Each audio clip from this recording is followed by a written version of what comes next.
This drill is to help with getting a little bit stronger with hip stability, especially through the left side. So what we're really working on, it's called zone of apposition. And this has to do with your diaphragm and your pelvic floor. So what we really want is for the bottom of our rib cage, where our diaphragm is at, to be lined up evenly, parallel with your pelvic floor. This doesn't happen if you're in a huge anterior tilt or if you're really, really rounded.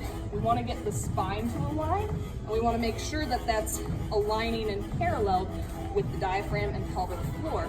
That's going to help create a lot more stability through our abdominals. So this drill in particular is working on that left side and trying to get that to start working a little bit better. You have two diaphragms. The right is larger than the left, and so that kind of leads to the right kind of being a little more dominant. The left side sometimes can get a little lazy and doesn't like to work as well. So what this drill is particularly working on is closing up that pelvic floor and that bottom of the rib cage, trying to crunch them together using all of these deep abdominals, internal deep obliques, and that's going to be really helpful with a really good exhale, because then we're starting to engage the diaphragm. The diaphragm is very connected to the psoas, so with tight hip flexors, tight lower back, this is a great drill to start adding into your routine. So what you'll do is you're going to get your lower back. You can sit on some blocks or you can do it on the edge of a stair.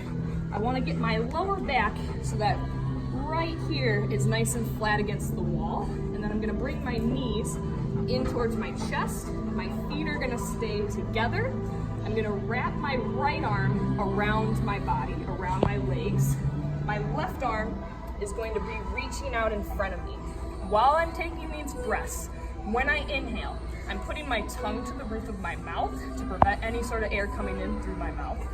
When I exhale, I'm trying to get this stuff to turn on and crunch in together as much as possible, getting every last bit of air out. So what it'll look like is here. So I'm wrapped around, reaching out, I'm gonna crunch down. Once I've crunched, I'm gonna take my air into that crunched position. So watch here.